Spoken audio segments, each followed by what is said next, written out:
Thank you. Welcome, everyone. We're going to call this meeting to order. It is now 7:09 on June 1st, 2023. This is a public meeting of the City of Portland Police Accountability Commission.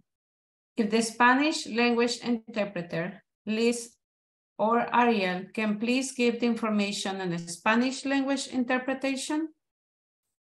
Esta es una junta pública sujeta a las leyes estatales de Oregon y las reglas administrativas de la ciudad de Portland y será grabada. Habrá interpretación disponible al español. Para poder escuchar en español, por favor, oprima el icono del globo. Luego, interpretación y seleccione español. Continuará viendo la junta, pero escuchará al intérprete. Por favor, denos un minuto en lo que se habilita la función. Muchas gracias, Liz, por estar aquí. The city also offers ASL interpretation, which is being provided by Katie and Kevin. Please bring their video feed to see their interpretation throughout the meeting. The closed captioning is turned on in Zoom as another means of assistance.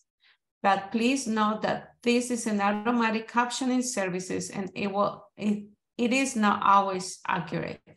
The city supports access to meetings of the Police Accountability Commission and can provide other language support as well. Please email in advance of future public meetings, either as a response to a public meeting notice or directly to policeaccountability@portlandoregon.gov to ask for other access assistance, including interpretation into other languages. This meeting is a public meeting subject to the City of Portland Administrative Code and Oregon State Law and SBN record. For this meeting, the chat function is enabled for commission members to communicate with each other. Members of the public will be able to ask questions using Zoom's Q&A feature as the commissioners are presenting and or discussing things. If attendees have a question, please feel free to submit them through the Q&A.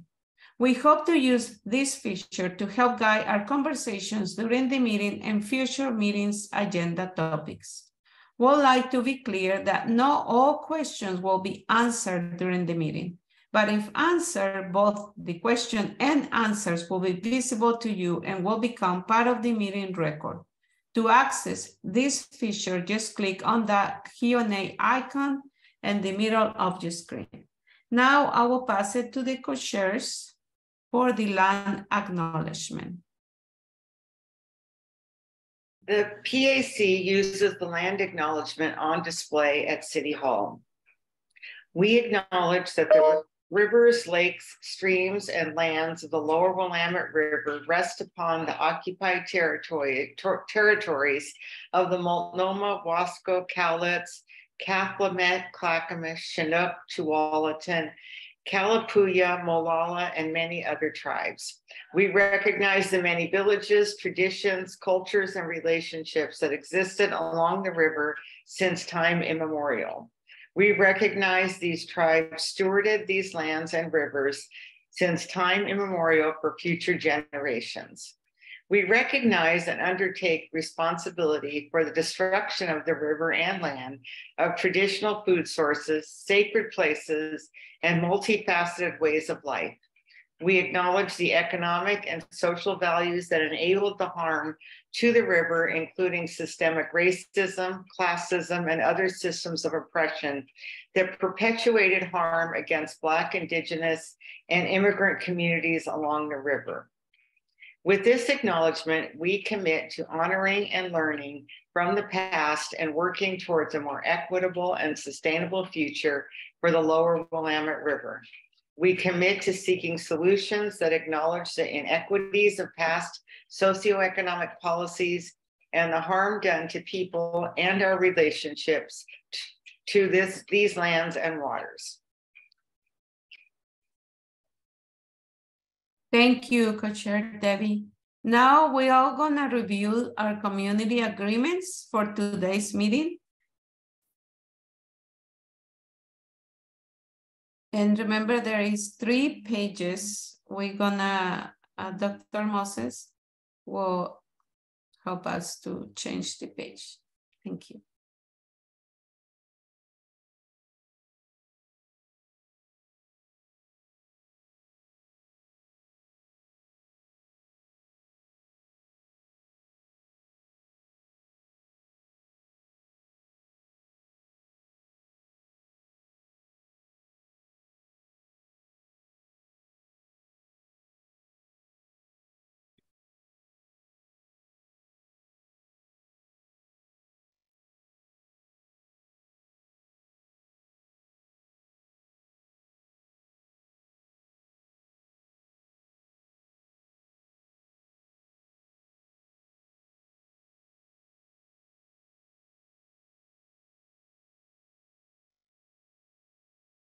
Next page, please.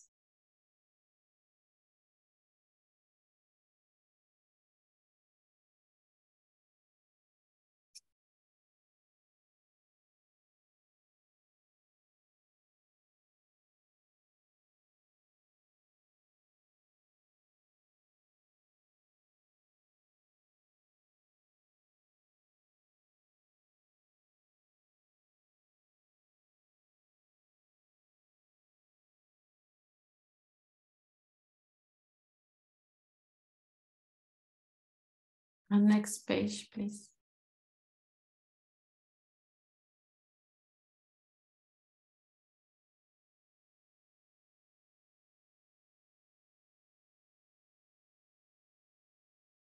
Okay, let me ask everyone, do we all commit to following the community agreements for today's meeting and to gently call in on our college and collaborators if needed? And you can show me your hands. So thank you very much. Now I will pass it over to the co-chairs to discuss the timeline.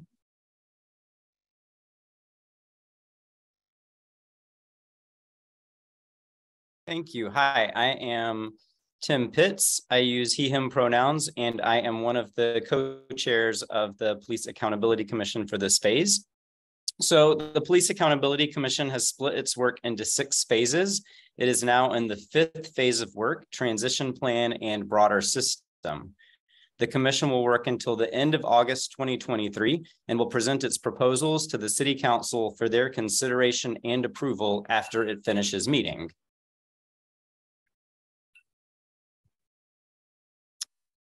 Could you move to the, yep, thank you.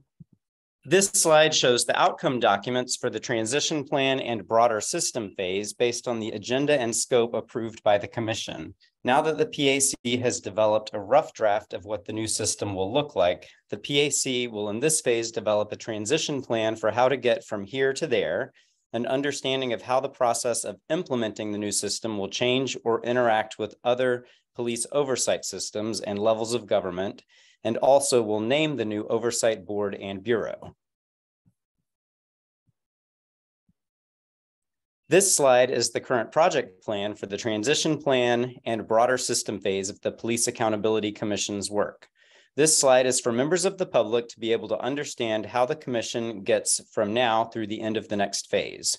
Today's meeting falls into the big blue box with the purple border right in the middle of the screen.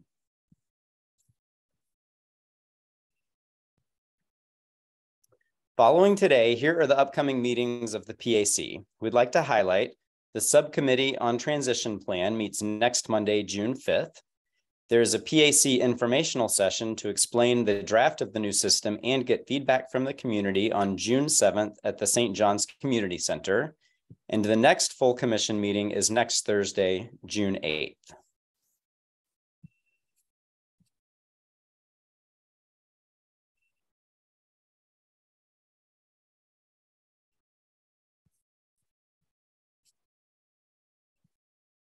Let's see.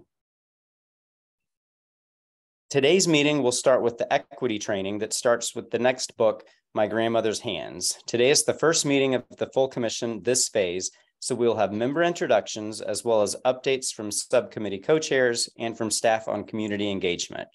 After that, we'll discuss the name and other details document being developed at the full commission and then have public comment before looking at next steps, which includes a look ahead at the rest of this phase. Thank you. Thank you, co-chair team. Now I will pass it to Dr. Moses to start with our equity training. Thank you so very much, Victoria, and everyone today. I really appreciate being here and being able to bring us into our next book. I think we've done wonderful work with the Racial Healing Handbook. It's a great primer on what we're talking about, giving us definitions for equity, diversity, inclusion, belonging, justice. And it's a great springboard into the deeper work that we're going to go into. I'm going to go ahead and share my screen. But first, I do want to give us a bit of a warning here. We're going to talk about trauma this evening, and we are not going to talk about traumatic events, but we are going to talk about the results of traumatic events. Trauma lives in all of our bodies. It is a byproduct of living, and was once a thing that we needed so we could run away from the tigers and the lions and the bears. Now it sits in our body as chronic stress, and it is hard for us to recognize, and it can be a driver of our behaviors. So I'm just wanting us to know that we are in a public meeting, and that we don't ever have to be specific, but we are going to be talking about trauma this evening. So engage as much as you feel comfortable with, and I really appreciate everyone being here this evening. So I'm going to go ahead and share. The beauty of this book, of My Grandmother's Hands, is that Resmaa Menakem, who is the author, speaks about white bodies, Black bodies, and public servant bodies, blue bodies, and how trauma shows up in each of our bodies differently. A lot of times, we can think that we are very intentional about something, and then different words come out of our mouths. Like, that's not me. I can't believe I did that. Trauma can override your intentions. And can I have a volunteer to read what this definition is? Just go ahead and pop in, and if you don't mind lending your voice to this conversation. Could someone read this on the screen? I can go. The body's protective, that trauma is the body's protective response to an event or a series of events that it perceives as potentially dangerous. Beautiful. Thank you so much for that, Debbie. I appreciate it. So what do we think protective response means? Anybody can jump in. Since I can't necessarily see who's raising your hand, feel free to jump in. What does protective response mean? This is Owie here. Good evening, everyone. I equate this to almost like a fight or flight mechanism, as you alluded to a bit before. But things that are very dangerous, like, you know, if you previously in life saw something that was going to attack you, or some put threat to you or your family or your friends, your body reacts in specific ways to pump blood to different areas, make different organs work faster or better than others that normally are. And it's that sympathetic response that, you know, in this short amount might help you later on, might carry over and give you, or kind of give you longer lasting trauma that isn't really recognized at the time. Thanks. Thank you, Obi. Beautiful, because that's exactly what it is. It's a response from the body. It thinks it's protecting you, and it may be in that absolute moment, but that energy can get stuck in your body for the rest of your life. And you can be unconsciously driven by a trauma response. So I'm going to give you a personal example of this. For the first 5 years of my marriage, every 15 minutes would ask my husband, are we okay? Are you doing okay? How are you doing? You know, are you doing okay? Do you need anything? Can I get you anything? can I help you with anything? And that was a real habitual trauma response to my lack of solid relationships previously in my life. And I brought that into my marriage. And it took me about 5 years to stop it, right? To actually finally stop needing reinforcement that we're good, that we're doing fine. And I was conscious of this, but it took all of my might and my will for me to stop needing that reinforcing.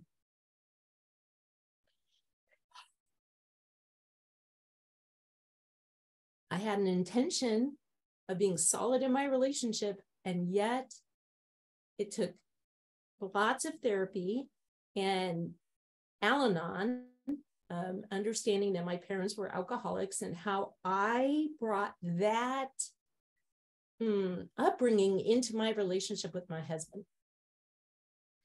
So I'm letting you know that trauma sits in your body and it can override your intentions.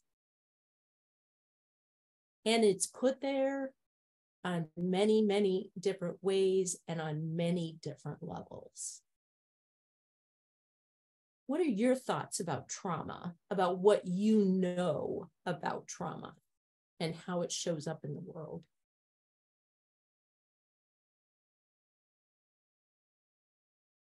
Yes, Obi. Not specific to your answer, but I found something just super interesting in, what I've learned over the past years. It's like, if you remember DNA base pairing, and like there's A to T and then G to C, you can actually manipulate those and something called methylation, or changing promoters or changing different ways of how DNA is looked at, and then subsequently making proteins. And that can actually transcend generations, which I was so surprised about. I definitely didn't know that until recently. But trauma isn't just you, or like the now, or your long history of life. It can also be a generation or two beforehand. So it's something you look at in a very large picture. I know it's a bit abstract, but it is something that has a biological basis of how trauma can affect multiple people in a generation. We're going to go there some more. Yes, absolutely, Obi. Thank you so much. Victoria. I also want to comment that there is knowledge that your brain can forget a trauma, but your body doesn't. And as I don't know if I had shared, but I spent almost the whole year of life of my daughter in the hospital. And because I was like very strong, talking to surgeons and everything, and I always was there and fighting for my daughter. But now if I go to a hospital or somebody start talking about the illness, it makes me very dizzy.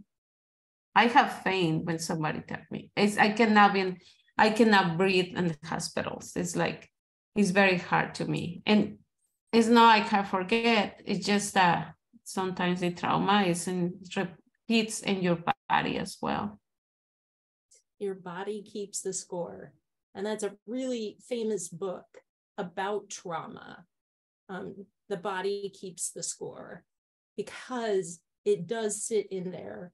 My first chiropractor appointment I went to, I ended up with the bruises coming back again from the car accident that I had been in. And so all of a sudden the bruises reappeared, and then they disappeared quickly. But that energy gets trapped in your body, and then it gets released through chiropractic or walking or meditation or therapy, or the many different ways of moving it through. So Victoria, thank you for that example. And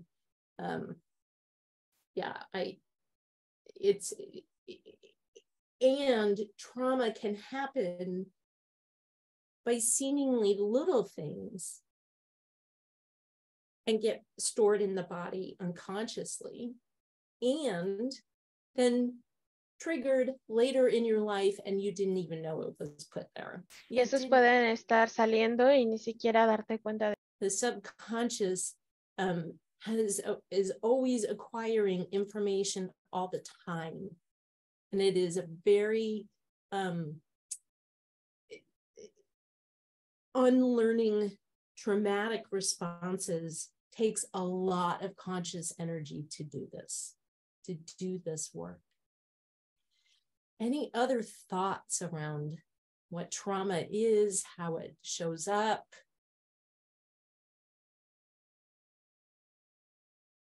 I'll keep going then.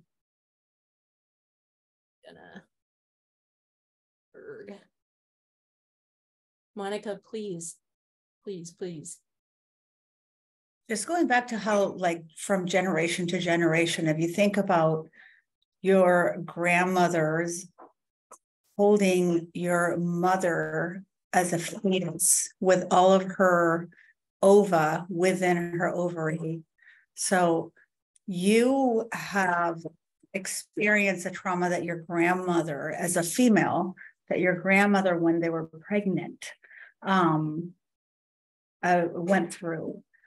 So, you know, it's not just like DNA changing and stuff, it's also directly, right? Like from like 3 generations before, you're a walking manifestation of your grandmother's life while they were pregnant.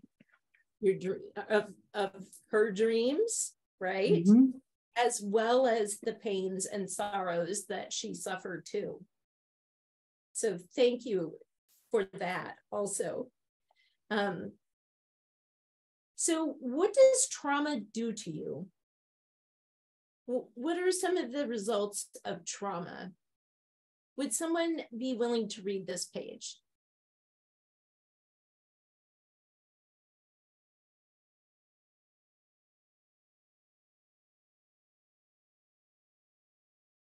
I'll read it.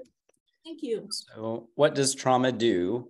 It makes you doubt yourself and not listen to your intuition, makes you act without thought to protect yourself, gives you a false sense of fear and or security. Because trauma is located in the body, it can lead to heart disease, cancer, diabetes, etc. It can override stated intentions and create self-sabotage. It can manifest in excessive drinking, spending, sex, etc. It was created to help you survive, but you don't need those coping mechanisms as an adult, and it can be triggered by anything. Isn't this fun? What are your initial thoughts, Tim? And then I'll go to Dan. I mean, it's just, you know, fascinating to think that, or to realize, I guess, that a single event can stay with you for so long and influence your behavior in so many ways, and that it had maybe good reasons why your body acts like that, but it doesn't turn into a good thing, especially if you don't understand it or aware of it. Right. It's like, why am I saying this thing in the middle of this really important presentation and I'm just sabotaging myself? Like, why? Oh, well, there you go. Maybe I don't consciously think I deserve this good thing that I'm trying to pitch here. You know, it's just, it's amazing what can be going on in the background. So thank you so much for that. Dan. Yeah, hi, Dan Handelman, he, him pronouns. And well, immediately what I thought about when we started talking about this is yesterday's 5-hour-long session with the city council, where people who have experienced a lot of trauma, either being houseless or helping people who are houseless, or trying to defend the civil rights of people who are houseless, tried to explain to city council that this plan they're having to criminalize homelessness is not going to work, and it's a bad idea and will cause more trauma. And the city council seems to be, well, this is my personal opinion, has nothing to do with this commission, but I think they seem to be on a path to vote for it anyway, despite this expression of trauma. On the flip side, I want us to remember, and we talk about this from time to time here in the commission, but that we've seen police officers who shot somebody then act out in various ways, like they commit other acts of misconduct, including stealing stuff from the evidence room, drugs from the evidence room to sell, and things like that, where they did not deal with the trauma that they had from the trauma they caused by shooting a community member.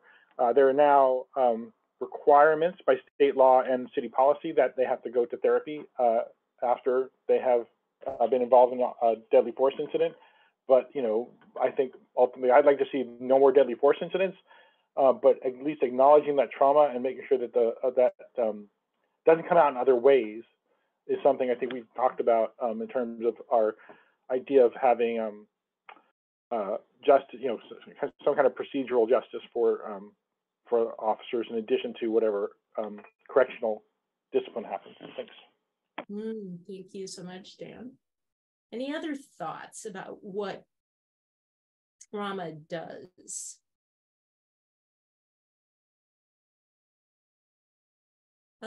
Yes, Faith. Hi, good evening. I'm sorry I'm late and I'm eating dinner, so hello. My name is Faith Aiken. I use she, her pronouns. I was really, I think this has become more common language in discourse trauma and triggers. And one thing that really stuck out to me from this passage is the last part of like, your trauma can be a response to anything. It's not like, oh, well, I've witnessed violence and I'm now seeing more violence and that's traumatic. It could be like literally crossing the road. It could be a tree. And I think that feels really scary, but also maybe a reminder. I am saying it out loud as a reminder to myself and maybe others of it. It can be anything. And so paying attention to where it shows up in my body or where it shows up. And I think your example was a good one, Dr. Moses, of like, why am I doing this? Oh, like I'm having a trauma response. That's why I'm sabotaging, or that's why I'm feeling so much anger. It's a hard one to kind of sit with, that it could just be anything. Even a smell or a song, right? That smell from way back when, you know, can be a trigger of when your mom made fish or something. You know, it can be as innocuous as a sight of a cherry blossom, and it can throw you into a tailspin. And then the strategies for moving this traumatic energy through your body is really critical. So, Obi, so thank you so much, Faith. Obi?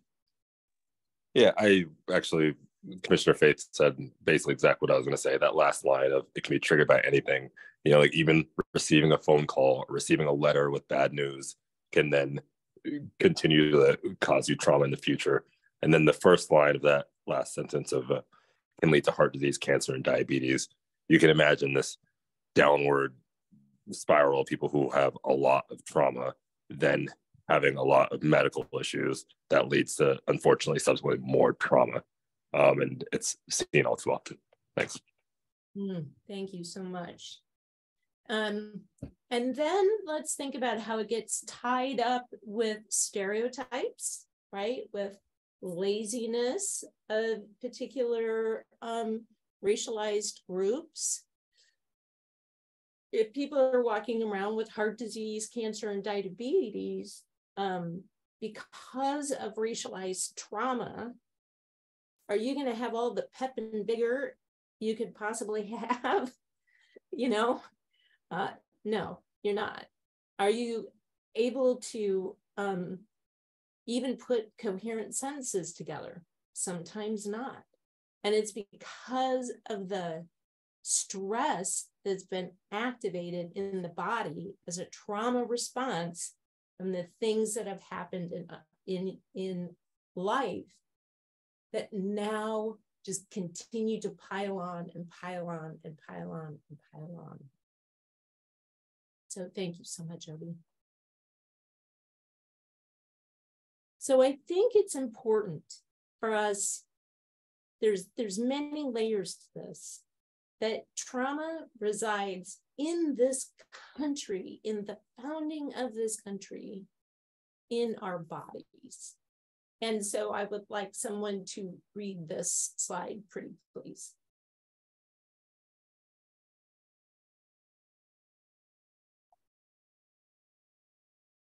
Okay, where trauma resides in this country. In our bodies, inherited by genetics, inherited by culture, inherited by implicit bias. What is the trauma? The experience of groups of people that do not equal what the US stands for. The political, economic, social system we live in is one of domination. Race is the cornerstone of this extractive, domineering system, which informs our culture that shows up in community. That's a lot. It's baked into how this country is organized, founded, run from a capitalistic perspective, from how our culture, and it comes in many different levels. Who would like to read this slide, pretty please?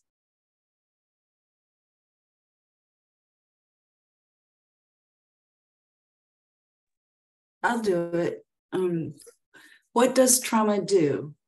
On a cultural level, it makes us make assumptions of groups of people and leads to unconscious targeting of Black and Latin bodies and global majority members.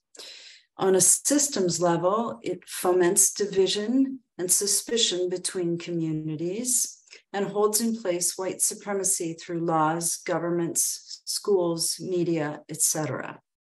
On an institutional level, it leads to white preferences, white hiring, and white behavioral norms. And on an individual level, I'm not sure if there's bullets there that I missed. No, I ran out of space. Okay. But I think we can fill that in. I think we've all had experiences around the individual level of racism and really wanting us to understand the systems level and institutional level and how these hold the dominant norms in place.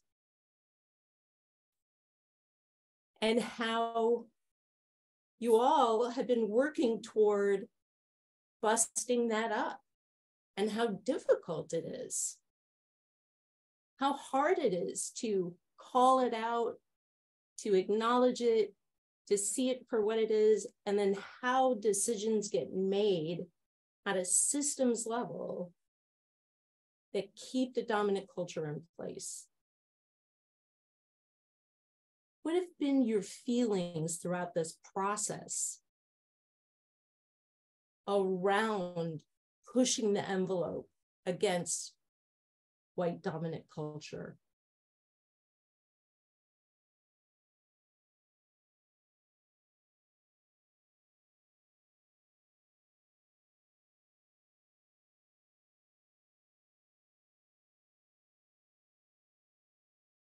Has it been easy? Has it been frustrating?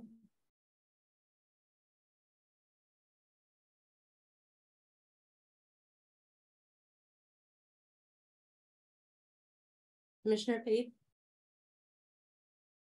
Yeah, I think we've, my colleagues have talked about this before, but I think, you know, I really believe in the work we're doing. I think we all do, that's why we're here, but we're solving a systemic dominant culture problem with policy and more systems. So we've written a long document in response to a really complex problem, outlining, and we're using the same tools. And so I think that that's been really frustrating for a lot of us. Is I think many of us have really had to compromise how we feel or the way we would want the system to work more humanely or relationally focused or story focused or focused on restoration. All of those things, I think we have had to offer a solution that fits within a dominant culture system that's really prescribed to us. So I can't speak for everyone else, but it's felt pretty yucky and exhausting. And I think many of us, and I'll say it all the time, we didn't know, maybe Commissioner Dan knew, but I didn't really know what I was signing up for. And yeah. Thank you so much, Faith. Monica?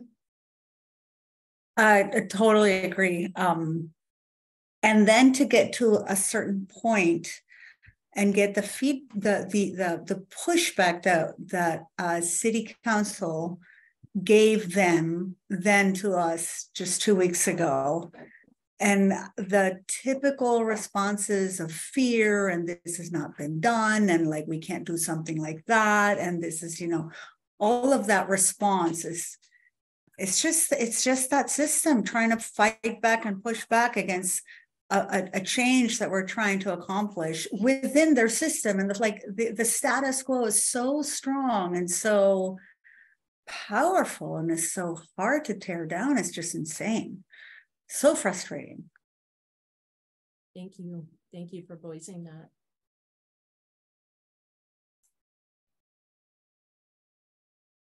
You're doing mighty, mighty work, Catherine.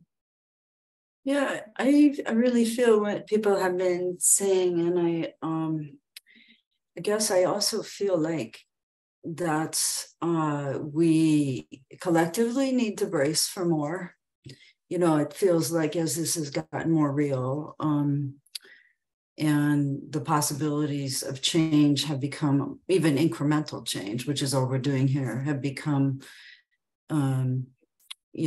more visible, more tangible, and more immediate, that has engendered really, in some ways, feedback that, I knew there would be pushback, but to get it from the people who appointed us, the people who charged us, the people who helped draft the measure we're trying to implement is pretty disappointing.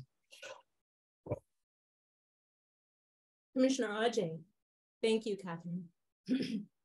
Yeah, that just reminds me of, I brought this up before, the concept of white lash, and how after every racial justice movement, there's this sense, there's like a hangover that people, the status quo, people that, occupy the status quo get, where they're like, wait, hold on, I wanted to change, but I didn't think it would affect me, and I think that change can activate people in general, like all people, not just people in power, but change can scare people. And after every single racial justice movement, there's always, this segment of a large segment of those in the status quo, especially those with power, that react. And so they might have this conscious belief about equity and this conscious belief about reforming the police or all these things. But then when it starts to actually change the status quo, which has benefited them immensely, their kind of lizard brain takes over. And suddenly it's back to the instinctual thinking, which is like, this Tiger / Police Accountability Commission is going to change everything. And I don't like that, So it's something interesting to keep in mind. As Commissioner McDowell said, I think we need to just brace ourselves for more.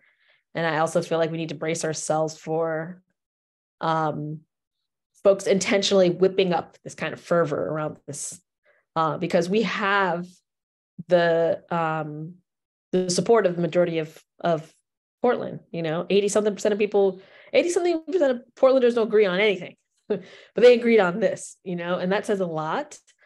And I think that there's going to be like an added effort to diminish that and convince other people in power, other people of the status quo, that they made a mistake and that they didn't actually want this. What they really wanted was things exactly how they were before, So just, something to keep in mind. Thank you so much, Ajay. So I'm going to finish up with one last slide.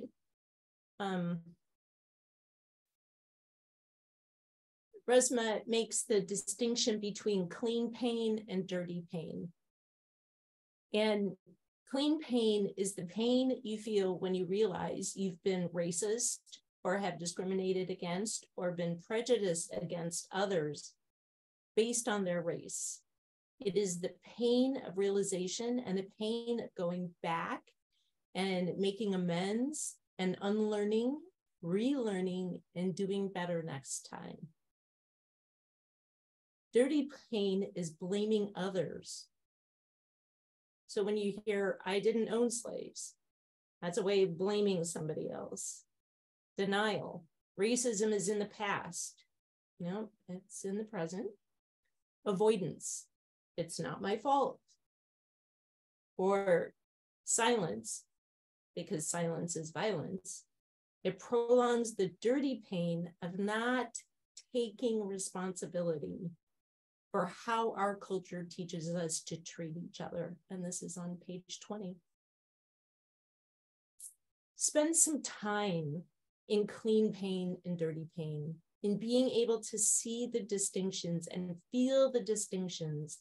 When someone calls you in or calls you out, asks you to do better, feel whether or not it is the clean pain of responsibility, of taking responsibility, or the dirty pain of blaming others and saying, that's not my job.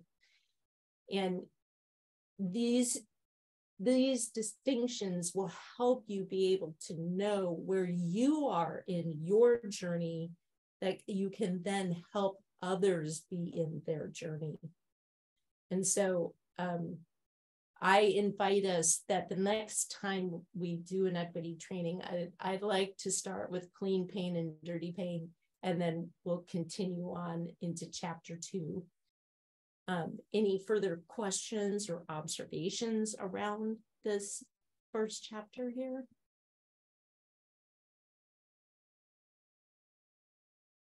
Any closing thoughts? Yes, Sophia. Just a quick comment on the clean pain, dirty pain. Clean pain, you can have clean pain and then it turns into dirty pain. Because the clean pain, you don't know what to do with. And people have a tendency to revert back to the dirty pain because it's just easier. So that's my comment. Thank you. Thank you so very much. Any other thoughts? What a great conversation. Thank you so much, Victoria. Over to you. Thank you. Thank you, Dr. Moses. Thank you, Dr. Moses. I really appreciate it. And I'm pretty sure everybody. Thank you. Now, the next item in the agenda is presentations or introductions. Each phase of work will reintroduce the members of the commission. We'll go around and have everyone introduce themselves briefly with your name, any affiliations you want to share, and maybe a couple of sentences about what brought you to this work. Please keep it about a minute each. Will the co-chairs like to get started, and then we can go to popcorn style? The co-chair starts and then they send it to the next member. Okay, so I'll start us off. I'm Debbie Iona, one of she, her, one of the 3 co-chairs of the full commission for this phase of work. I got involved in this issue through my volunteer work with the League of Women Voters of Portland. The League has been involved in issues related to police oversight for, I guess it's like 45 years now, or one of our past presidents was on the Stores Commission that created the Police Internal Investigations Auditing Committee. And then in 2000, she handed the responsibility off to me, and I've been covering it ever since. So yeah, obviously very interested in this and willing to do the work to do our best to help improve what's going on in Portland. So now I'll pass it on to co-chair Tim. Yes, thank you. So I'm Tim Pitts, he, him pronouns, also one of the co-chairs this time. And let's see, I'm not affiliated with or representing any other groups. I was drawn to this work just because of my growing realization over the last 5 to 10 years, maybe honestly, of my adult life, of starting to understand that the police are not what my parents taught me they were, and that they, like everyone, do some really bad things. And it's, been shocking to sort of understand the power dynamic. And so the ability to be able to serve the community by being on this commission to try to help reverse the system that is so far in a bad direction in a lot of ways was very exciting. And it's a lot of work, but I'm very excited to be here and appreciate everybody else being here too. Our third co-chair is not here, so then am I supposed to pass it on to someone? Okay, then I'm going to pass it on to Commissioner Sophia. Hello, my name is Sophia Glenn. I was drawn to this work for a lot of reasons. One being that I've been affected by police in so many different ways throughout my life. I'm also a member of the Pacific Northwest Family Circle, who are a group that supports and represents people who had lost loved ones or were harmed to police violence. And just want to make sure I can add value to this whole justice system, and using some of the work that I do as an economist to help in this venue. Thank you. Commissioner Sophia, would you like to pass it to another? Okay, I will pass it to Commissioner Catherine. Yeah. So good evening, everybody. My name is Catherine McDowell. I use she, her pronouns. I was appointed to this group as a representative of the small business community. I've owned I started a women-owned law firm about 15 years ago in downtown Portland, and that's what I do during the day. I'm an energy regulatory lawyer. I've also been very involved in civil rights issues over the course of my legal career, and most relevant to this work, organized and participated in a legal observer group. We formed it in 2016, 2017. So it was active in all kinds of protests from that point through 2020, the protests associated with George Floyd. And so in that context, observed a lot of police behavior that was highly problematic. And to this date, I think no one has been held accountable for most of what we witnessed out there. So in any event, that's how I arrived here. I was one of the people appointed originally. So I'm, I guess, in whatever that is, month 15, 16 of this work. And I've really appreciated being able to work collectively with this group. So I'll turn it over to Commissioner Teresa. Thank you. Tirsa Oriana, she, her. I'm a commissioner on the Police Accountability Commission. And I'm in this commission because I believe police accountability is overdue and has been for a long time.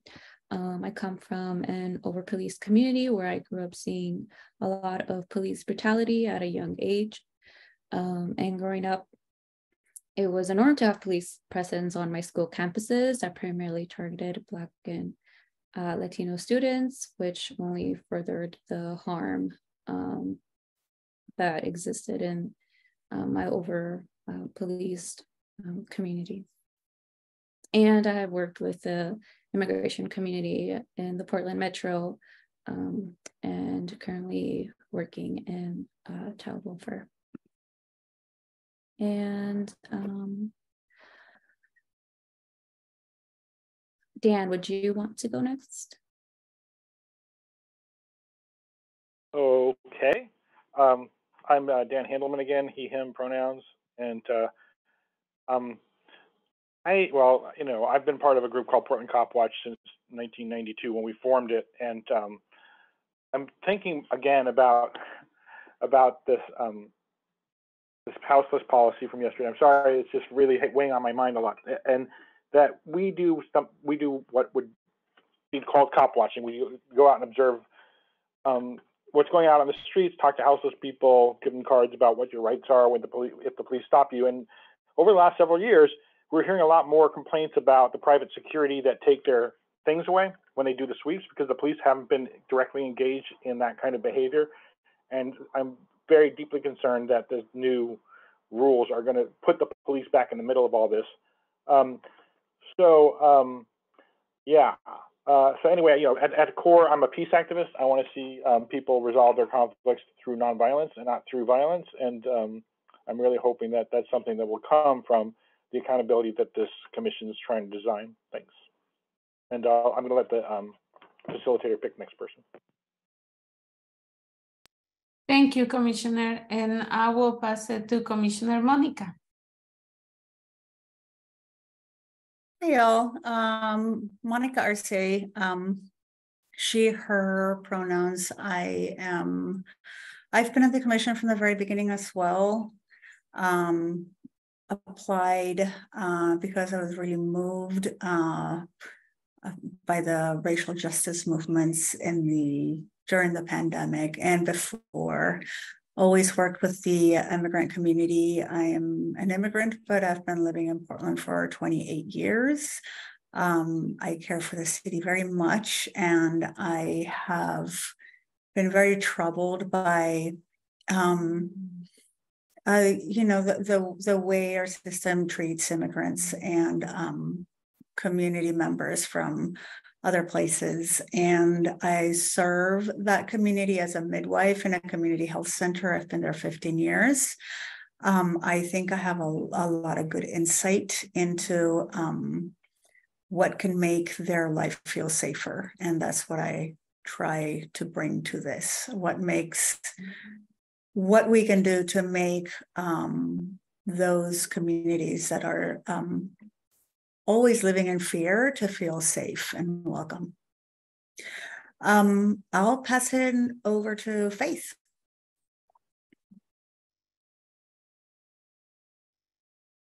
Good evening. I'm Faith Aiken. I use she, her pronouns. I'm on this commission, I think representing the organization called LARCH, which is an interfaith organization that really works on community for folks with disabilities. I am a person with a developmental disability. A developmental disability is disability that's onset before the age of 18. And I've spent the most of my career working in advocacy for folks with intellectual and developmental disabilities. And people with intellectual disabilities are highly over-policed, and the police don't know how to interact with folks with intellectual disabilities. So that's one of the reasons why I'm here. And I think another one is peaceful protest is not accessible to me as a wheelchair user. It's not safe. And so I have always wanted to participate in civically. And I think one of the ways as a disabled person I can participate is through my brain. And so I'm really excited to be here, I think, to be able to offer practical technical skills as an analyst.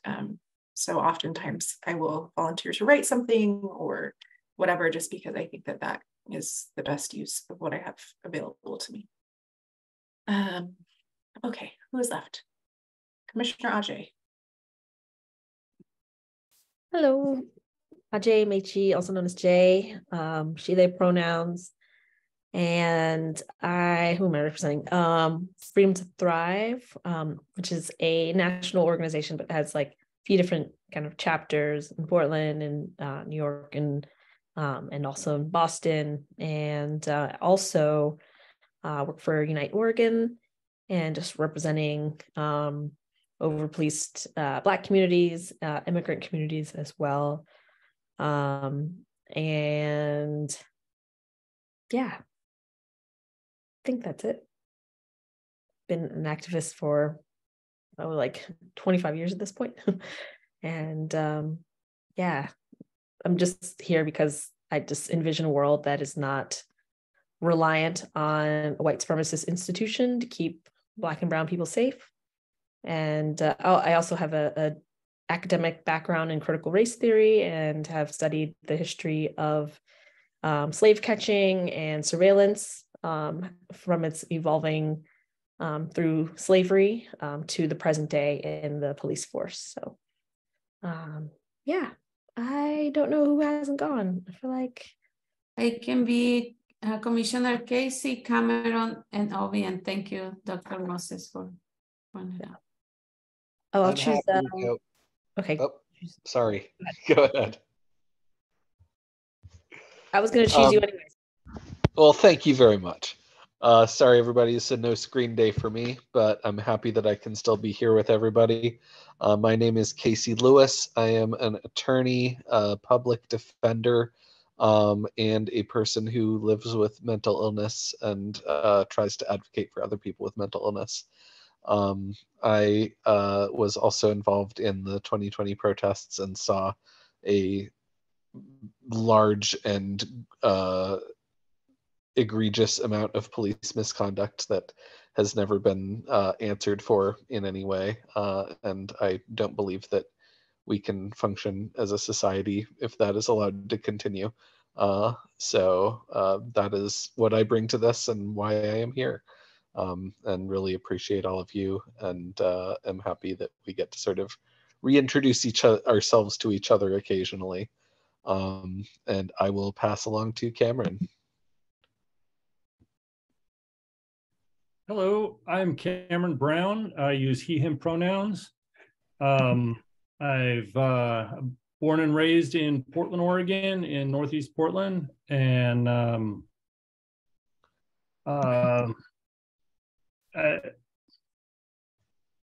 a photographer, and I do a lot of photojournalism, and through that, I've had a lot of interactions with the police in various ways. During the large protests in Portland, there's a lot of interactions that really opened my eyes to stuff. And growing up in Portland, there's actually, I have a number of people I grew up with, went to school with, who became police. And that's been an interesting thing to grapple with, especially having seen the things I saw in the last, 3 years or so. Yeah, anyway, and a new parent. So I gotta do what I can for the next generation. Thank you. Thank you, Commissioner Cameron. And Commissioner Obi? Hi, guys. Obi Agwoju. I guess conversely to a lot of people, didn't have really any work or any associations with groups that are involved in this type of work. but I've lived in Portland for almost 4 years now, and I like to complain about a lot of things that a lot of my family and friends know. And I think just in me growing, I should maybe try to do something about that, the things that I want to see improve or things that can make the community or the city better. So volunteered for this, and it's been great working with all of you, regardless of differences in opinion or differences in how we feel things should get done. I really respect everyone's time and all the commitment they put into this. For some people, it's been decades, and for others, just a few months. But it's been great working with this, great working with this commission and with all of you. So thanks for giving me the opportunity. Thank you, Commissioner Obi. And with you, we finished the introductions of all the commissioners that are present today. Now we're gonna pass to the updates, and we're gonna hear updates from Subcommittee on Transition Plan, Subcommittee on Broader System, and Community Engagement. We are gonna hear from the subcommittee co-chairs about where their subcommittees are at, and then we're going to hear from staff about community engagement. First, I will pass it to Catherine and Faith, then to Casey, and then finally to Austin. Commissioner Catherine and Faith, would you like to start? Sure, I can begin and then Faith can take over. So we've had a couple of meetings at this point, and we have got the beginnings of a transition plan. Our work product is a transition plan, it's a little different than our typical subcommittee work product, which is a document that outlines areas of agreement. This is an actual plan for the transition from the current system to the system that we have designed.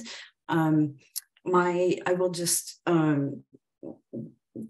give my personal observation. That is one of those kind of peeling the onion exercises. That is, we look at one issue, it takes us to another and another. So I think part of the discipline of this group is just to figure out what we need to design in that transition plan and understand that the new board and the transition team that we're envisioning will take care of a lot of the details, because it is proving to be more complex than I had expected, at least. So Faith, can you take over? Yeah. So we have a meeting coming up on Monday to review a very first draft of some of the items in the transition plan, some of the items that we're discussing, our training. So who trains the new board? Who trains? What are the materials? A timeline of how do we get from the end of the PAC to the beginning of the board? How do we stagger terms for board members to then be able to hire the executive director? What happens to IPR? What happens to the cases that are not yet closed in IPR as we transition to the new board? And what happens to CRC? So there's much more, as Commissioner Catherine mentioned, but those are the big topics that we are working through on the transition plan. I think we will bring some questions back to the full commission because, as Catherine mentioned, this isn't quite the same of areas of agreements, but we're really making practical recommendations of how it will work. And I think this is one of the areas that we've seen a lot of, maybe not critique, inspection from City Council and interest in how this will work. So we definitely want the full commission's buy-in on the transition plan. Thank you, Commissioner Faith and Commissioner Catherine. Now I will pass it to Commissioner Casey. Thank you very much, Victoria. Our subcommittee on the broader system has met twice. I unfortunately was not able to be at the first one of those meetings because I was observing a time-honored anniversary tradition with my partner. But we have broken into groups to consider a number of ways in which this board will fit into the larger system, including how it will fit into the federal system, particularly with regards to the settlement agreement, how it will interact with the state and state policymakers, how it will interact with the county including entities like the DA, the county sheriff's office, and policymakers on the county level, and then how it is going to fit in with existing city entities, such as all of the other volunteer committees that currently exist within the committee, within the city. And so we are currently working up proposals on each of those areas and continuing to discuss them. So it's a lot to discuss, as you can tell from that overview. But I think we have a lot of good ideas, and we'll continue to progress. Thank you, Commissioner Casey. Now I'm going to pass it to Austin staff on community engagement. Hello, everybody. My name is Austin Foster. I use she, her pronouns, and I'm the Community Engagement and Communications Coordinator for the Police Accountability Commission. Let's see here. I'm going to do a quick update on community engagement. It's been a little while, so I figured that was relevant for tonight's meeting. Our next community engagement event is June 7th. That's next Wednesday, 6 days from now, at the St. John's Community Center from 6:30 to 8:30 p.m. in person. We're short on facilitators, and so we will not be able to offer that as a hybrid option. So apologies for that to community and PAC members. So we would love for you guys to share that with your networks and see if anybody's interested in coming. This is going to be, going forward, community engagement events are going to be more so pitching and like presentation style about what the policy you guys have created so far looks like. And then the ability to make, like a little bit of tweaks between now and possibly September when you all present. And so the format will be a little bit different than past community engagement events, where it will be a little bit more presentation heavy in the beginning, with obviously question and dialogue throughout, but really trying to do a high level overview, like as if you were talking to your grandma who knew nothing about the PAC or something like that. So that is coming up June 7th. I sent you all an email, so please send that out if you have a chance to your networks. And as always, we'll have refreshments and snacks there as well. And then just wanted to note that I am, Victoria and myself are working on hopefully getting together an event or a briefing with Hacienda and Latino Network. Would love to meet with them. And we did have a really great discussion with the Pacific Northwest Family Circle a couple of weeks ago. So those are just kind of some things that are coming down the pipeline for the next like 30 days or so. If you have an organization where you have an individual contact there that we could reach out to, please email that to me. Sometimes I think my emails might get lost in the info at inboxes. So if you have a direct contact at an organization that you think we should meet with, please email intro me or send them my way. That would be great. I think that's about it. So I'll hand it back over to you, Victoria. Thank you. Thank you, Austin. Thank you for your report. It is 8:18. Let's take 8 minutes break. Let's come back because it's 8:19. Let's come back at 8:26 and continue with our conversation and the agenda. Thank you. Thank you. Next item in our agenda is to review the areas of agreements on name and other details. It is a discussion about the principles you want to see in the draft areas of agreements. First, we're going to do a framing discussion. Immediately after that, we'll have more detailed discussion and we'll show some reference materials on the screen. But first, we'll do a big picture framing conversation about the main part of this document, which is naming the Oversight Board and also naming the Bureau of Reports that reports to it. Some questions you might want to answer include, What kind of message do we want to send through the names? What does the name say about the character of the board and the bureau? And what do we not want the names to convey? This is, I want to just communicate, this is a round robin discussion. So we'll give everyone one chance to weigh in. Please feel free to pass and we can come back to you.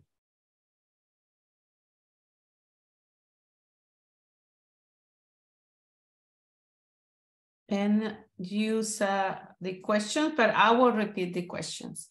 The questions that may help to frame this discussion are, what kind of message do we want to send through the names? What does the name say about the character of the board and the bureau? And what do we not want the names to convey? Who would like to start with the discussion? Yes, Co-Chair Debbie. So I think I'd like the name to convey that this new board is independent of the police and driven by the community, led by the community.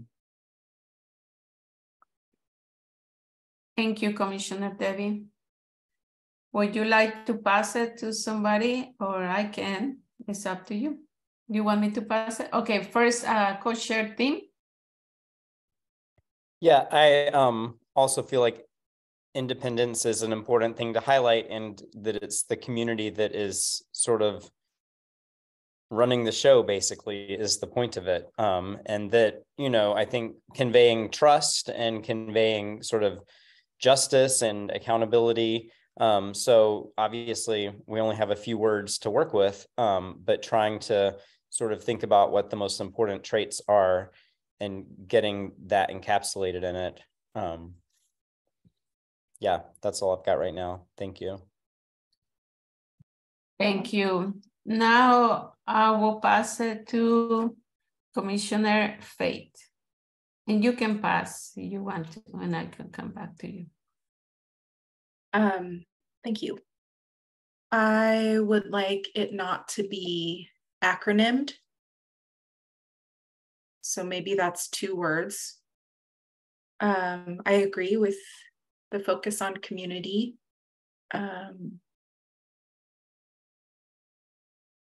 And what I don't want it to, I think that the acronyms are so confusing. So we want folks to know very clear and plainly that this is led by the community, and the drive is to hold police accountable. Thank you, Commissioner Fate. Commissioner Sophia?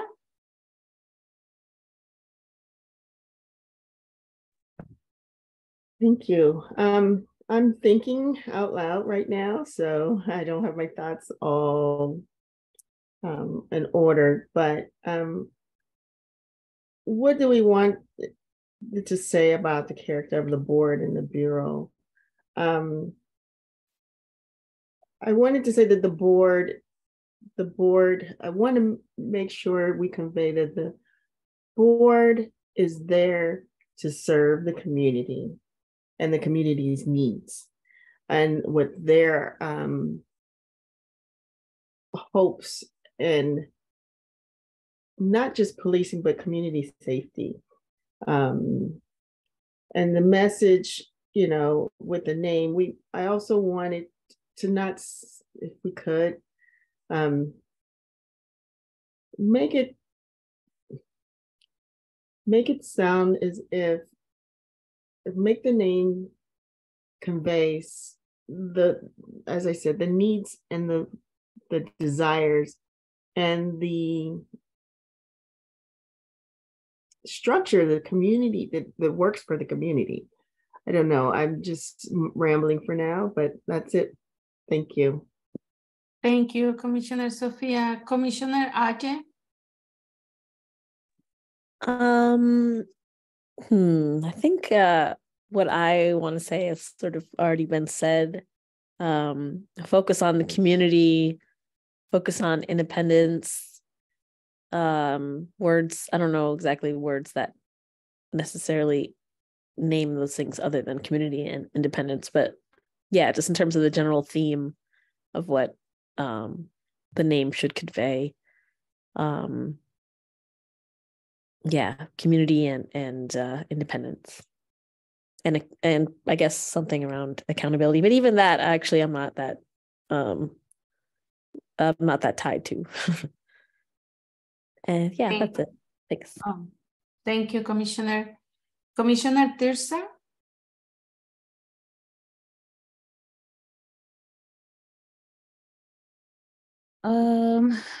I would not want it to come across as I would not want the name to come across as a bureaucratic system that is controlling or managing, but rather a name that, as also shared, that is community centered, but also welcoming to the community. Yeah. Thank you, Commissioner. Commissioner Monica? I agree with it. What everyone is saying. I like the feeling of coming up with a name that is welcoming, that is not strict or cold, that has community in it. Independence and community are very important. It's going to be hard to come up with a 2-word name so that it does not get acronym, because I agree, I would much rather it be something that has a name that you say and not just cut it short and just kind of take away its meaning in that way. Yeah. Thank you, Commissioner. Commissioner Obi?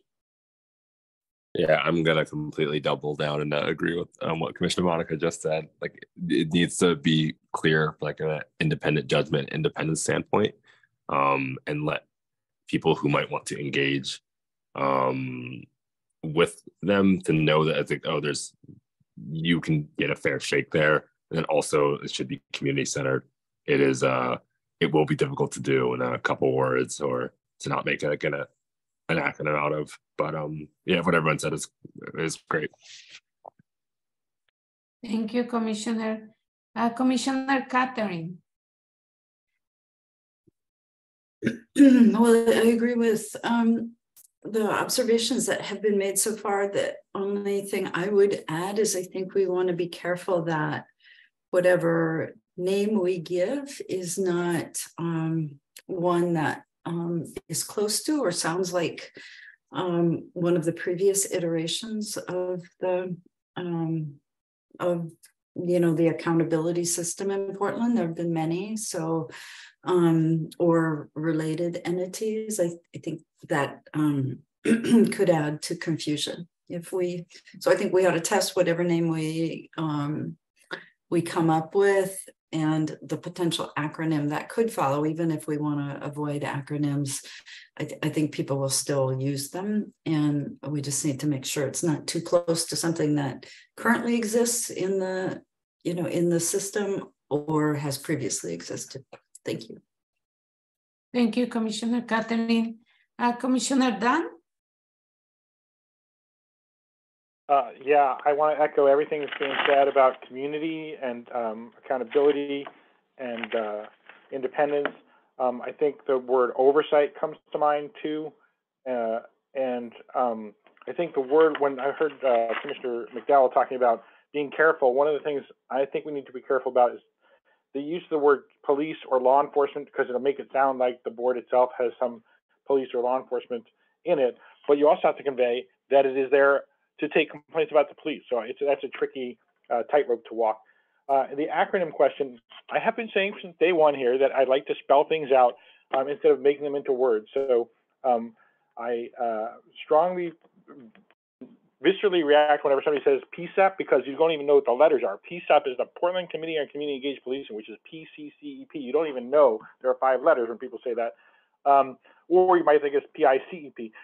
So, you know, when you look at other cities, the acronyms don't necessarily spell out a cutesy name or something that you can even say as a word. And I think that's one way to avoid acronyming it in a negative way. Like IPR right now, nobody says IPR. So I think we should come up with something where we say what we want to say, and then hopefully it doesn't spell out a word that will make people shortcut the meaning of those words.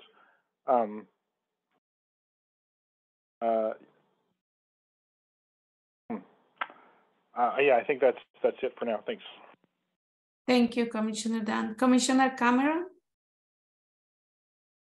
Yeah, I agree with everyone about community. I also really like I don't know, community, all those other ones. I guess I haven't really thought much of yeah, anything else? That's it. Thanks. Thank you, Commissioner. Thank you, Commissioners. Is there any name that you already came up, the one any of you wants to just mention it? No? Besides what you shared? Okay. Let's go to the next item on the agenda.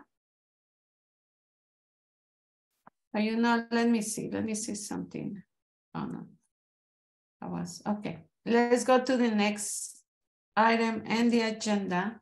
And the next item on the agenda is we are going to be more focused and discuss items for inclusion in the draft areas of agreement. This can be where you speak to specific ideas for a name or for other things that can be included. First, we will pass it over to staff to show some resources. Yes, thank you. I think it might be helpful to just quickly note that there are some examples of different ways to acronym, just in response. There's an entity called the Office of Community and Civic Life who has defined their short version as Civic Life, not as, you know, OCCL. So there are things that may be helpful for inclusion and sort of a second sentence. The name of the oversight board shall be X, and the short version shall be Y. That's just an option you have. As part of this process, one thing that's come up in the last couple of phases is that we tend to look at the values and goals at the end of the process only. And so one of the things that was asked and we started to do is to look at the values and goals at the beginning. And then there's one other resource that we'll look at in just a second here, which is a list of other entities and their names. So I'll start with the values and goals. And to what degree these can be conveyed through a name may be helpful to review, but here they are. And I'll just scroll through slowly here.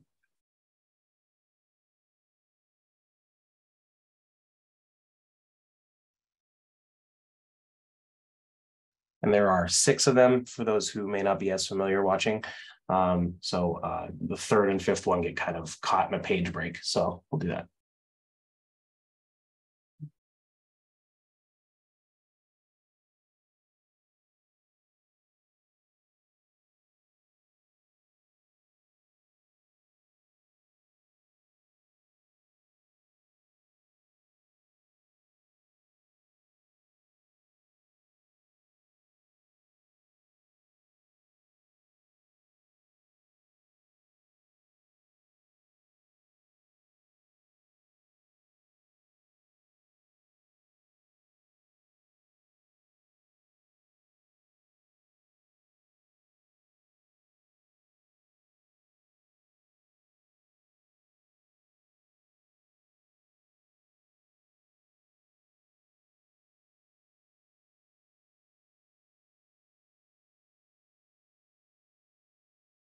If there's any portion of this that folks would like to go back to, please feel free to just mention that.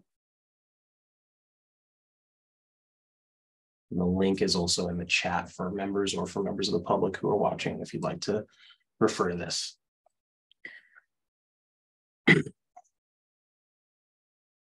So with that said, switching gears now to the other document, and thank you to the members who were involved in submitting this.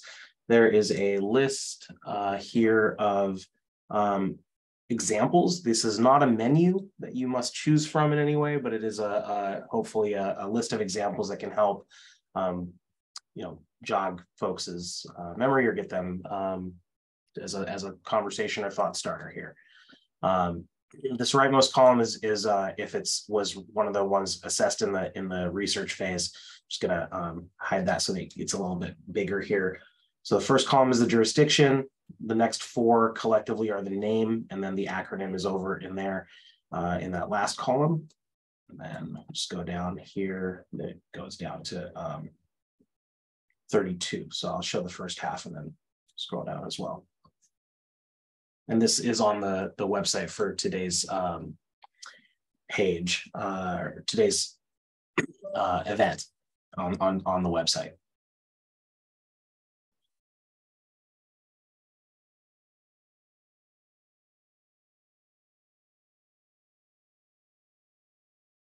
And then we're going to scroll down here.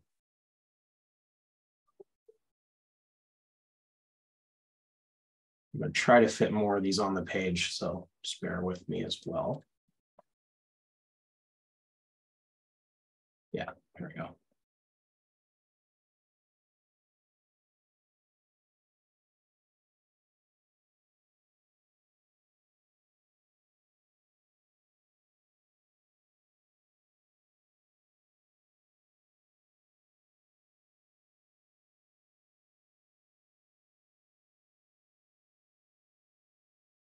So yeah, I think can see some commonalities, certainly some differences. Not all of the rules that may appear as rules are followed by every one of these jurisdictions in any way. And so feel free to review this. Obviously the name's not going to get decided on finally today, so you've got time to review it. And thanks again to the members who put this together. And if anyone has any other examples, we can definitely add it to this resource to give more content to look at and review before the next meeting.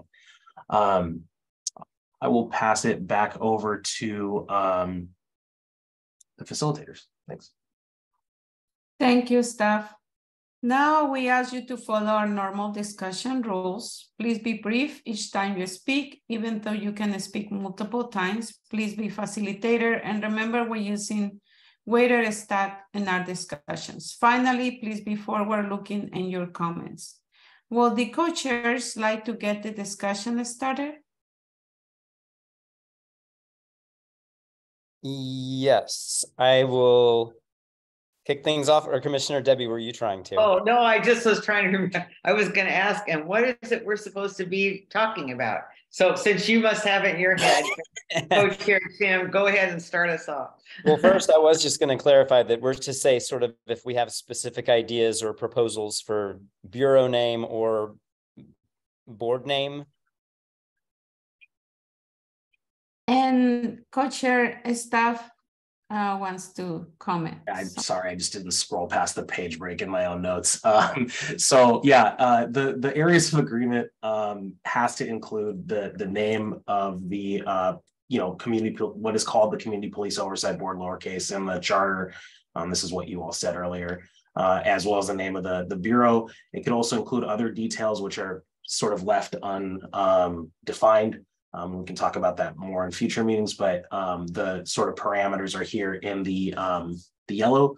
If there are particular words you'd like to include or not include, that's definitely something you can mention at this time, or if there's particular ideas you have, I think it may also be helpful to utilize the gaps between meetings to brainstorm a little bit as well. But if there are particular words, for example, in the past, the use of the term citizen in some of the names has come up as a thing that members have mentioned avoiding. So things like that might be more helpful a little bit more specifically now if that's something that members still believe or have different feelings on. Either way. Okay, great. Thanks for the explanation. So I we'll kick off the brainstorming. And I see that we don't have very much time on this, so I'll be brief, but I think I would say for a board name, something that, you know, as simple as Community Board for Police Accountability. I do feel like police accountability is just all I've been talking about and thinking about in regard to this work. And it is what, you know, is the main thing that we are after, and what the board will be after. And then, you know, putting community in the name of the board itself. And that the Bureau, frankly, you know, in my mind, the Bureau name could be as simple as the Bureau of Police Accountability as well, because that will be the ultimate goal of it, despite its independence or whatever else we might want to add on to it. Thank you. Co-Chair Debbie, did you want to weigh in? So I sort of wish I had the list, you know, in my hand here, but I know, like, so when I was looking at the list, like, one of the words that popped out to me that I don't know if it's worth trying to incorporate is complaints. You know, I don't know if that's a word that might help people understand this is where you go with your complaints. But I, Co-Chair Tim, I actually think, I mean, the topics that you have incorporated into your thought are way more important than that. But I just, you know, the complaint thing was sort of popped into my head when I was looking through that list. So I'm gonna feel free, somebody else, to take it away. Naming things is not my area. I don't have any talent in that area. So someone else. Thank you, Co-Chair Debbie. Anybody else? I know Commissioner Dan, you just place notes, a document. You want to say something about it? Well, I just, you know, that's the document that was sent out by staff that is also linked. But so that way, if people don't want to multitask and go to their email, you can just download it right out of the chat, and that way you'll have a copy of it in front of you. That might be helpful. I agree. And you know, I'm glad staff mentioned that the word citizen is problematic. That's why I heard the word community over and over and over again, but from all of us in the round robin. And I think that, you know, citizen is part of citizen review committee, and I think a lot of them don't like that, but that's just what it says in city code now. So I agree that I kind of like Co-Chair Pitts's proposal, but I'm a little, you know, again, I'm a little hesitant about having the word police in there, but I don't know another way to do it to let people know what the board's doing. And I kind of really like the idea of tying the name of the board and the Bureau together so that it's clear that they work as one unit. So without fully endorsing every word, I like the direction it's going. Thanks. Thank you, Commissioner Dan. Anybody else would like to comment or mention some ideas? Yes, Commissioner Fate. I agree. I don't like the word police in the name. And I like community-led. So community-led oversight, community-led council, I don't know, but community-led is what's coming up for me. Because I think some of those sound like you're offering oversight of the community. So that's as far as I've gotten. Thank you, Commissioner Fate. Who else would like to mention some ideas or names or words? We can, I mean, staff is taking notes and we will continue with the discussion. Yes, Commissioner Catherine, I'm sorry, go ahead. So two other words we might want to think about using are the word oversight and the word integrity. So, I mean, I've seen some boards named, you know, the Office of Police Accountability, Oversight, and Integrity. That's a lot of words, but I just want to throw those out if we're, you know, as we're just sort of brainstorming on words that we might use here. Thank you. Thank you, Commissioner Catherine. Commissioner Cameron, would you like to say something?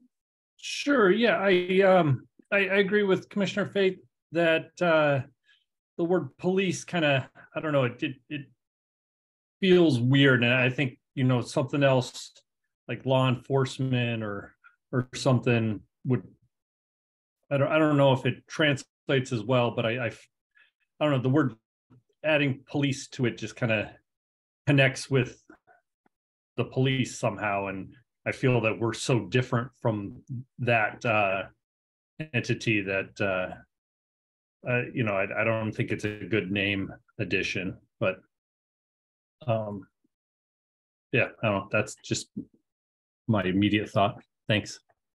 Thank you. Thank you for your comments. Okay, we're ready to move on unless it's somebody that have an idea or name or words that wants to share it right away. No? Okay, then we're gonna move on. And of course, we will continue with this discussion, but we're gonna move on. We will now take open public comment on the issues the PAC is discussing, or community members can also tell their story about policing and police accountability. We ask members of the public to keep their comments or questions to 3 minutes in length and raise their hand in Zoom if you like to speak. And now is the time if any members of the public would like to participate or comment. I don't see any hands raised. See, thank you, Dr. Moses. Okay, let's go to the next item in the agenda. And the next item in the agenda is next steps. And I will pass it to staff. Hi, yeah, sorry, just the screen share lost my notes for a second there, just finding the right file.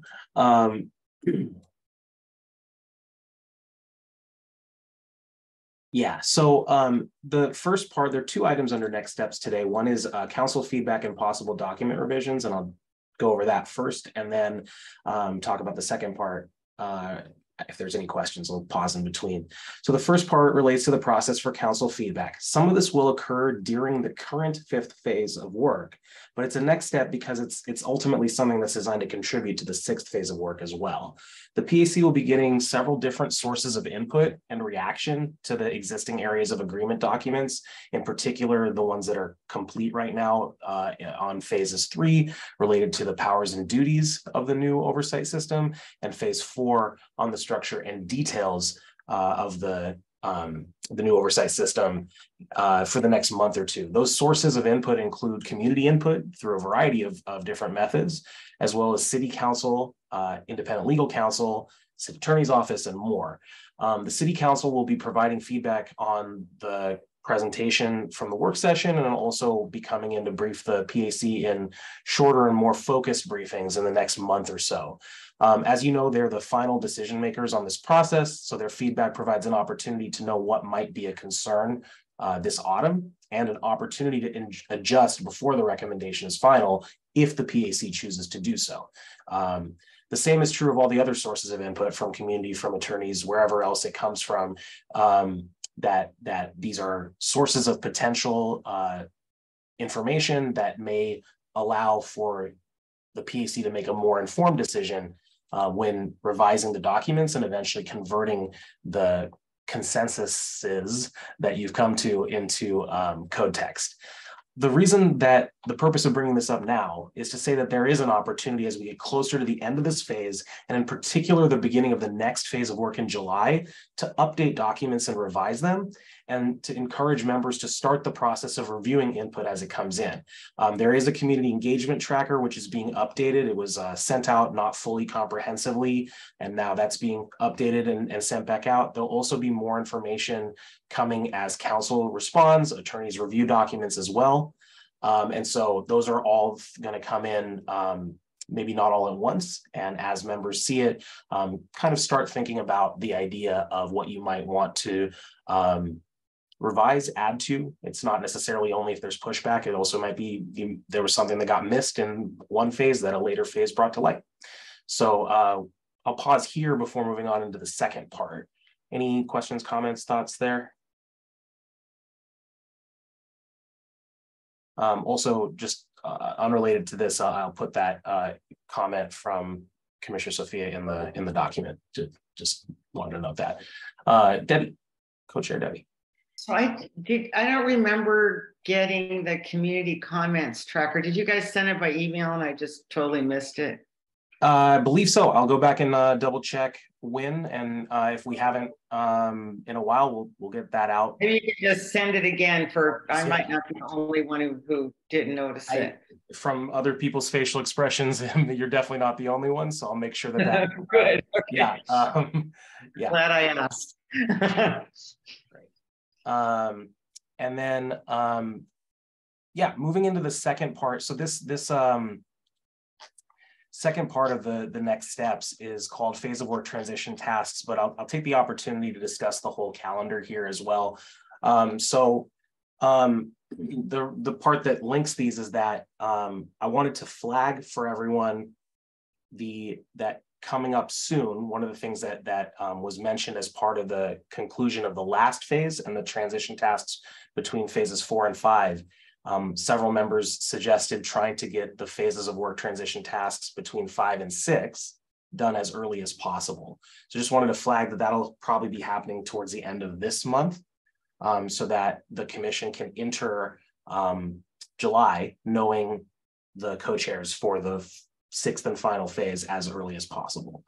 So that's the direct part, but also wanted to flag the commission did receive a timeline change in March. As part of that, there were a couple requests for additional briefings and suggestions of different folks to reach out to, some of which don't necessarily need to be during public meetings, but some of which do. And there are some existing briefings that we hadn't yet gotten to as well. So in looking at how to schedule this all out, that did yield the calendar that is on, I think, slide 8 of the slide deck. Let's see if I can pull that back up. Sorry about that. And what that includes is that, nope, is slide 10. What that includes is, you may notice that for the first time, there are a couple weeks, 2 of them in particular, where there are meetings scheduled on a Tuesday. And that is something that we emailed out around, trying to find a way to select between 4 very non-ideal options with scheduling. Adding a meeting on Tuesday every now and then, adding a meeting on Saturday every now and then, shrinking the time available after receiving input from community council and lawyers to actually implement that feedback, or avoiding the possibility of having a break for the members around the July 4th week, where there's already a meeting date that is a normal meeting day of the week that would not be usable due to the holiday. So with that said, this system that we came up with on the staff side, and in consultation with subcommittee co-chairs, does offer the opportunity to have every member have no more than 2 meetings a week, but to have 2 specific weeks where there are a couple, each subcommittee would meet, and then also the full commission would meet for a total of 3. So just wanted to flag that and get that out ahead. No individual member in these 2 weeks, which are next week and the week after, I should note, would have to be at all 3 of those. And so it's not ideal. Fully wanted to acknowledge that. We lost a couple meeting times that kind of changed the original scheduling assumptions from back in February if the timeline was adjusted. And so this is sort of what was come up with in order to, what staff came up with in order to avoid having anyone have to do 3 meetings a week, but also ensure that the commission can get done on time and get done with this phase on time to have space for the 6th and final phase and all those legal consultations, community engagements, et cetera. So just to sort of close out on this, there is 1 week at the end of the month where there is a possibility that the subcommittee on transition plan would have back-to-back meetings on Monday and Tuesday. The idea is that there's usually one extra meeting date that's used if needed. If a subcommittee needs an additional meeting, this phase subcommittees get 5 meetings for sure. Usually it's been 4 the last few phases. So hopefully that won't be needed, but I did want to flag that. And then the last thing I wanted to mention is that the goal of this whole process is that in the event that the commission is effectively ready to wrap up with its documents, their comprehensive drafts that have been referred out, et cetera, from the subcommittee, that there'd be no public meetings between June 30th and July 9th. That's the goal. I'm trying to ensure that members have an opportunity to recharge around a time that many of you have mentioned is already time you're trying to take away for whatever reason, with families or from work or whatever else. And then get back to the home stretch starting the week of July 10th. So that's the goal from my perspective, which is obviously not shared by everybody. I imagine it seems very attainable to me. So just wanted to flag that. I did want to open that up to folks to kind of react to it. I know it's something we said we'd try to avoid, and we did try to avoid it as best we could. So just wanted to mention that. I'll pass that over. I see Debbie, Co-Chair Debbie has her hand raised. Yeah, thanks for giving us a chance to react to this. As you mentioned, when we got the time extension, the idea was that we were going to be able to avoid, extra more than 2 meetings a week. And, this schedule looks concerning to me, that, the drain on people's time, also the interval between like one subcommittee meeting and the next one, where you really kind of need some time to do your homework and share it back, hopefully soon enough, so that the rest of your subcommittee can look at it before the next meeting. I also think it makes it hard for people to commit to attending these the community events, because they're already going to so many meetings already. So my conclusion after seeing this is that I think that and this is just my personal opinion, when we meet with we're going to have this opportunity to meet with the commissioners again, the city council people. I think it would be a great idea to share the reality with them and suggest that it would be we would do a better and more comprehensive job, and not overly taxing us by extending it to what the court ordered towards the end of October. Okay, thank you very much. Thank you, Co-Chair Debbie. Co-Chair Tim.